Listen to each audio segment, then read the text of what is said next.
Olá, tudo bem com você? Estamos de volta e estamos felizes porque temos uma liberdade diante de nós para que coisas como essa aconteçam.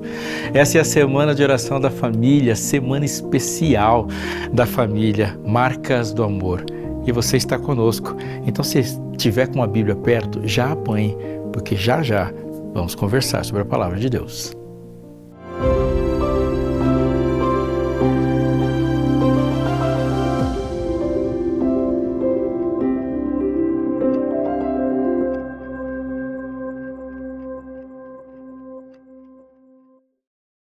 É muito comum quando se pensa em religião, religiosidade, uma separação. Mesmo que a gente não entende, mesmo que a gente não esteja pensando mesmo nesse mundo dualístico, de uma forma ou de outra falamos frases que contrariam um pouco o que Deus está dizendo sobre isso, e isso afeta a nossa vida, nossa casa, a organização familiar, a organização do trabalho, em muitas maneiras. É por isso que a gente tem que parar e com profundidade deixar que Deus fale, estudando e aprendendo o que isso tem a ver com a nossa caminhada. E nós vamos fazer isso depois da oração. Senhor, te peço a bênção para este momento em que estamos juntos e para todos que nos ouvem também, para aqueles que estão decididos a ter uma vida orientada pela Tua Palavra. Abençoa-nos nessas coisas, em nome de Jesus. Amém. Livro de Deuteronômio, no capítulo 6, e é um capítulo muito falado, você vai ouvir, tem ouvido muito sobre ele aqui.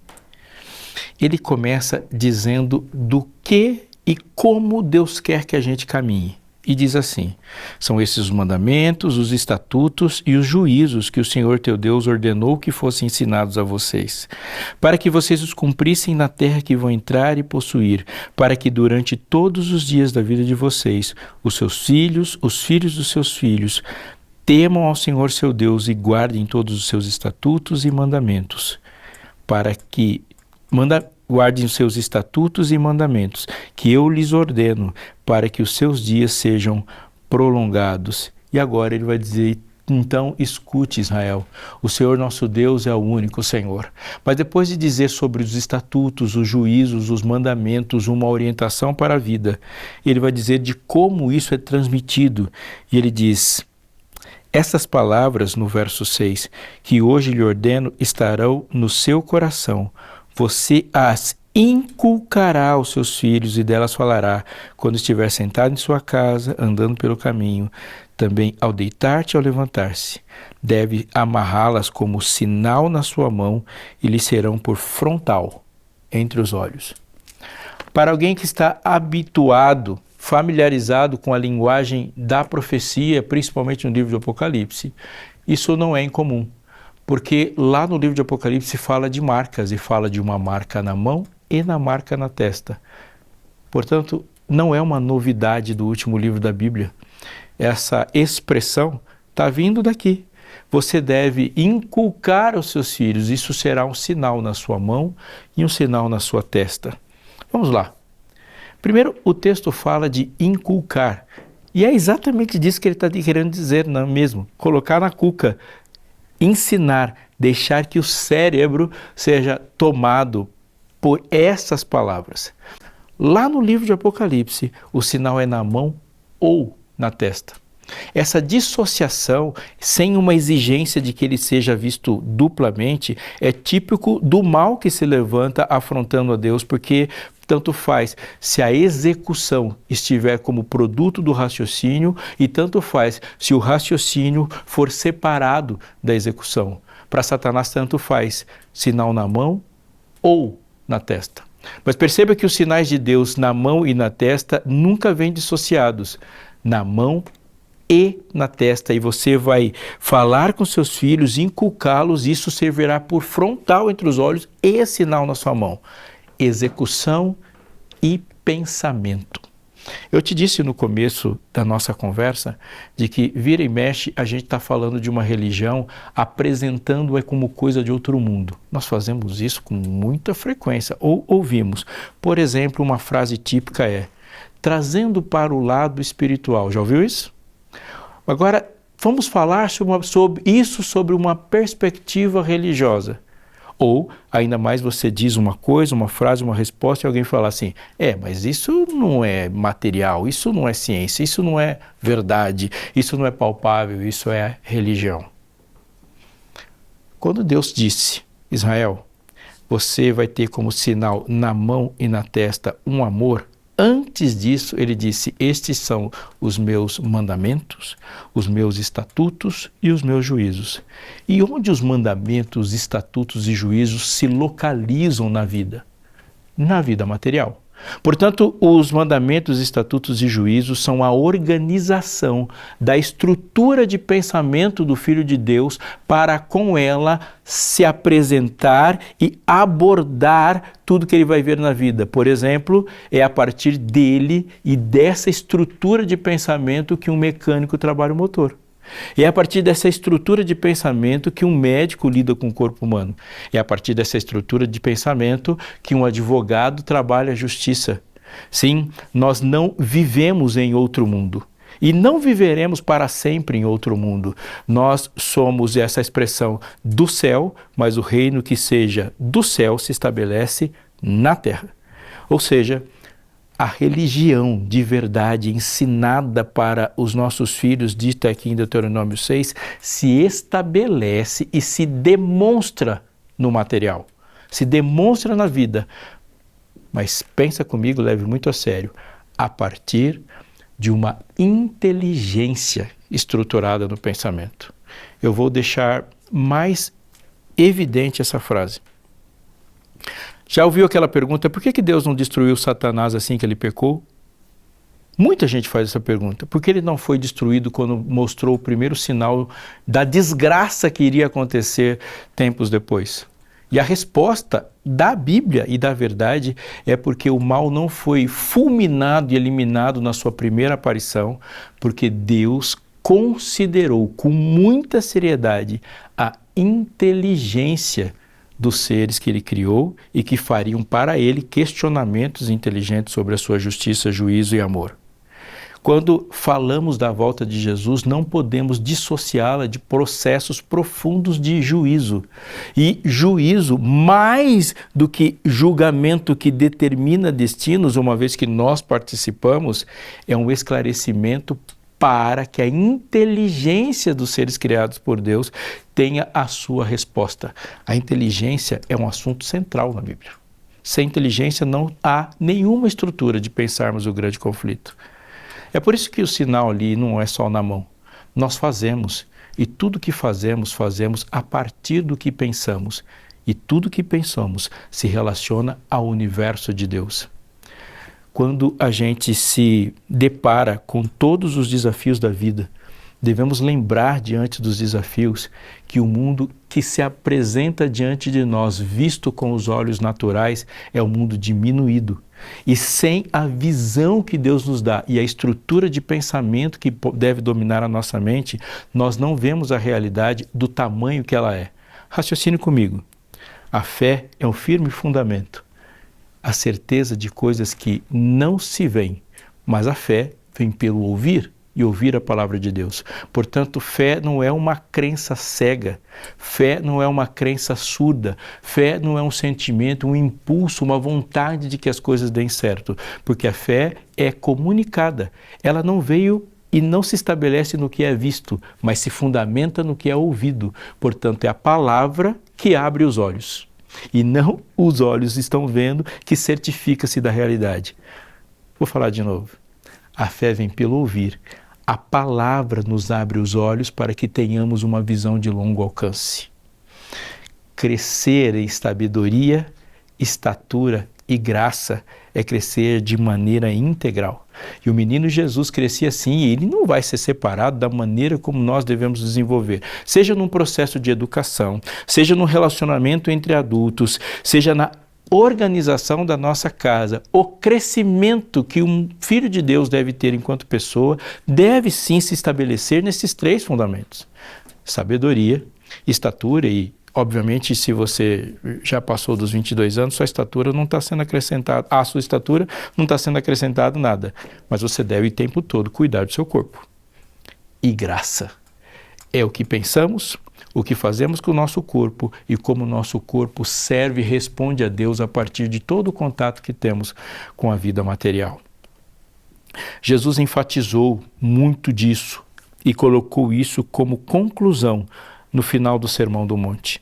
Depois que ele terminou de dizer todos os seus mandamentos, os seus estatutos e os seus juízos, começando com as bem-aventuranças, explicando como é o processo de transformação do coração, ele vai colocando tudo que ele falou da lei dentro da rua.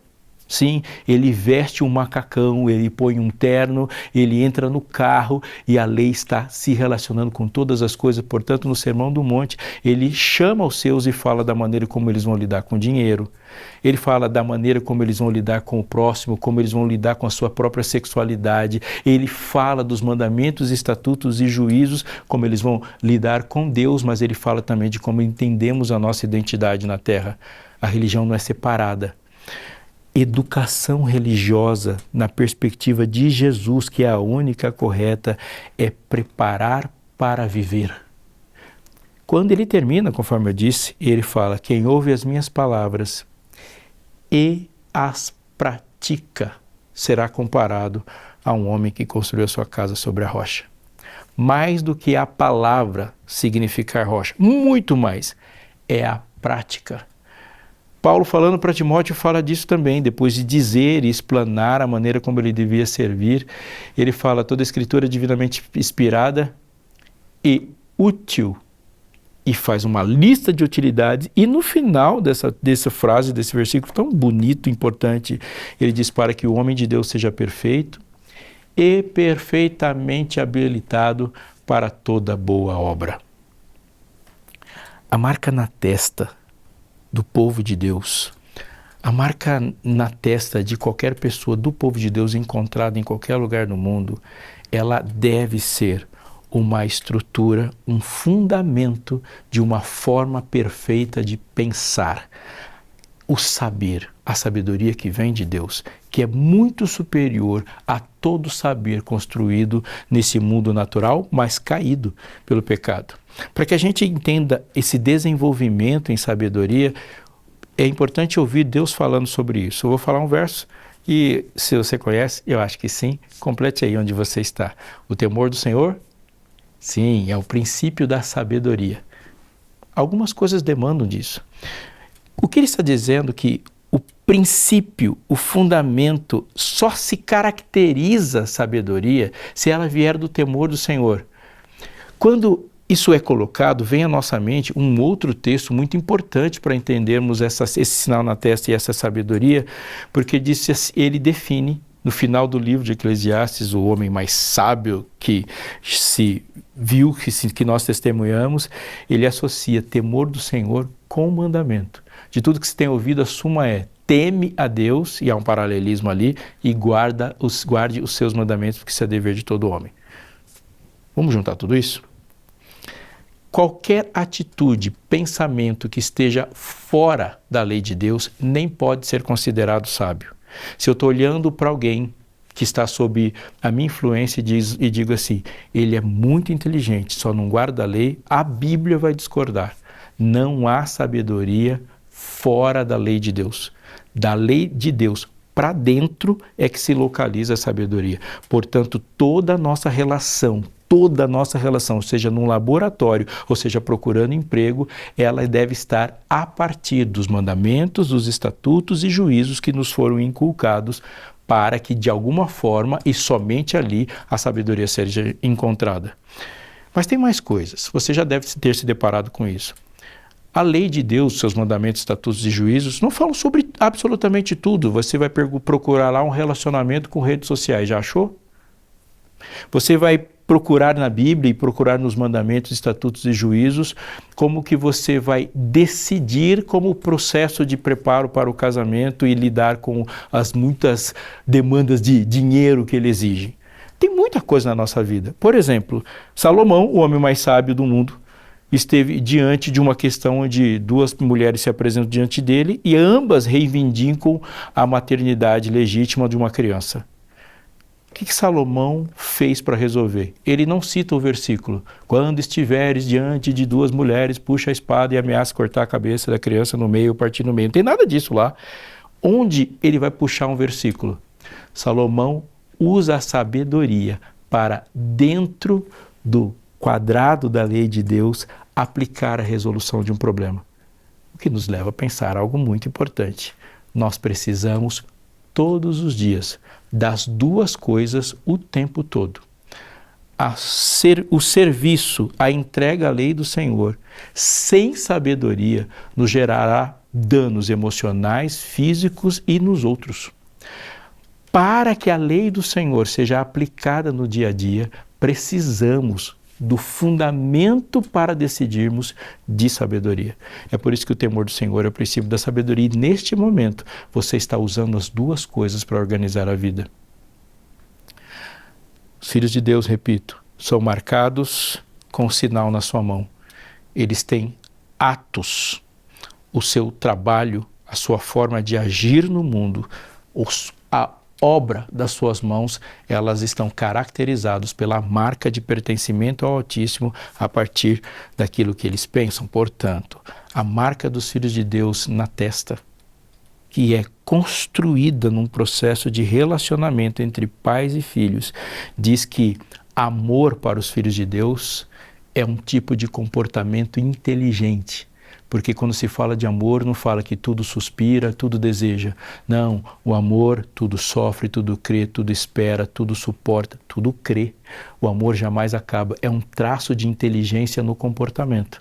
Quando os filhos de Deus falam de paz e falam da própria sabedoria, a sabedoria ali não é um processo neural cognitivo poderoso, mas a sabedoria que vem do alto, diz Tiago, ela é primeiramente pura, pacífica, plena de misericórdia, indulgente. Sim, Tiago define a marca na testa como um comportamento derivado de uma crença, e essa crença está presente em cada átomo do nosso relacionamento.